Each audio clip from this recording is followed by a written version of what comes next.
Hi, I want to take a few moments today and think about this question. And I think it's the most fundamental question if you're interested in getting anxiety out of your life, or in fact understanding what anxiety is. The question is this: is anxiety ever justified?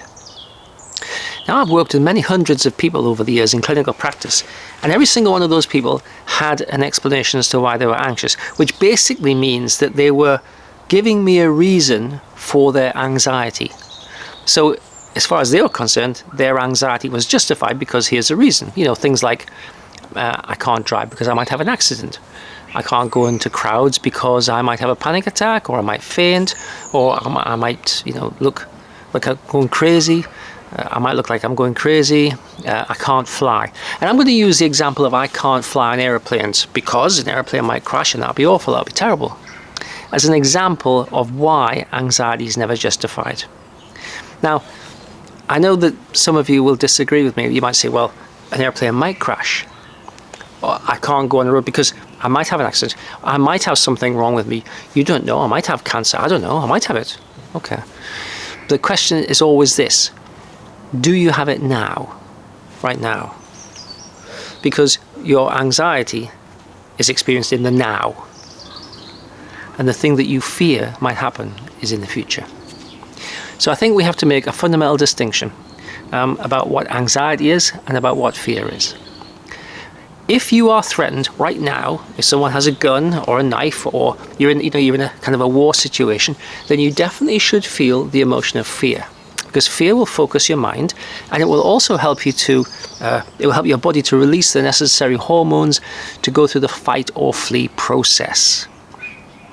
So fear is a legitimate response to an actual threat. Fear is useful. Fear keeps you alive. If you can't feel fear, you'd probably have quite a short life. Anxiety is something different. Anxiety is the experience of fear, but without a threat. So you might be lying in bed, you might be sitting watching TV, and you feel fearful. Well, you don't actually have an external threat. You don't have a threat. You're simply generating, your body, your brain is generating the experience of fear, but without a threat.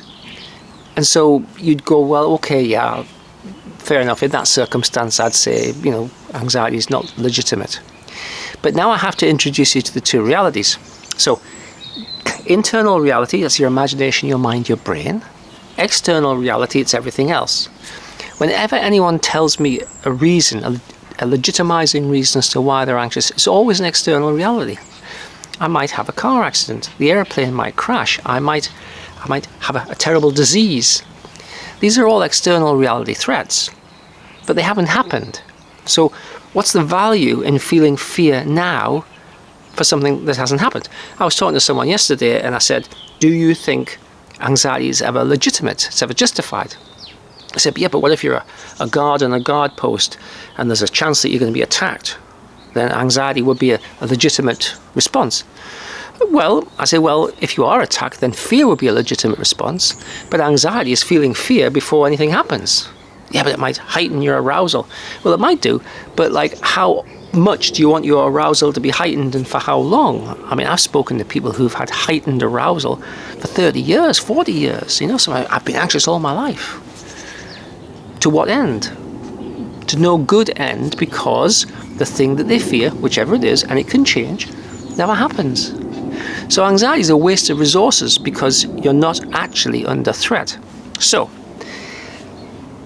everybody, and this includes the NHS and doctors and psychiatrists, say, well, you're anxious because you have a social phobia, you're frightened of going places, you're anxious because you have a specific phobia, you're frightened of going on airplanes, you're anxious because of this, that and the other. Everybody gives and uses external reality examples to justify anxiety.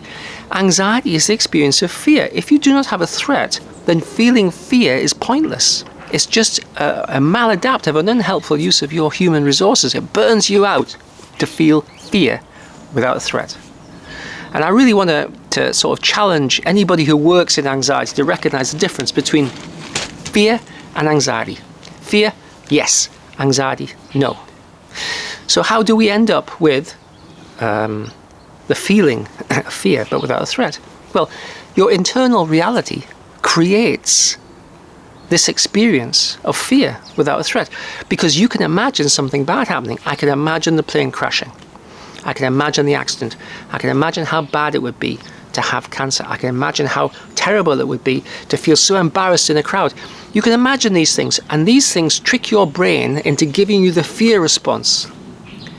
But you might be sitting at home imagining how bad it would be to go to a party, imagining how bad it would be to be in a plane crash, imagining how bad it would be to be attacked. But you're sitting at home and none of these things have happened. You're just using your imagination to imagine how bad it would be. That gives you the fear response. But the fear response is massively inappropriate. Now you might say, well, I could plan based upon my apprehension about something happening. Well, that's fine. You could do stuff, you know. But what happens is that we have the experience of fear, and then we organize ourselves around that experience. So you don't go to the party, you don't fly, you don't drive, because we don't want that bad thing to happen. But it hasn't happened. Yeah, but it might happen. Well, has it happened? No. So if something bad happens, you definitely want to feel fear, yeah, or sadness, or curious, or something else. But if nothing's happened, to feel this strong and powerful emotion just gives you really what we think of as one of the most common mental health problems there is, an overabundance of the hormones and neurotransmitters associated with fear when there is no threat. Now you can't tell me that that's useful. Well, some anxiety, you know, makes me sharp. Well, how long do you want to be sharp for? 10, 15 years? You know? I mean, it doesn't make you sharp anyway. It actually narrows your attention rather than widening it. So, I don't think there's any case to be made that anxiety is justified. There is definitely the case to be made that fear is useful if you have a threat. But if you've got no threat, then don't accept that anxiety is something that's useful to you.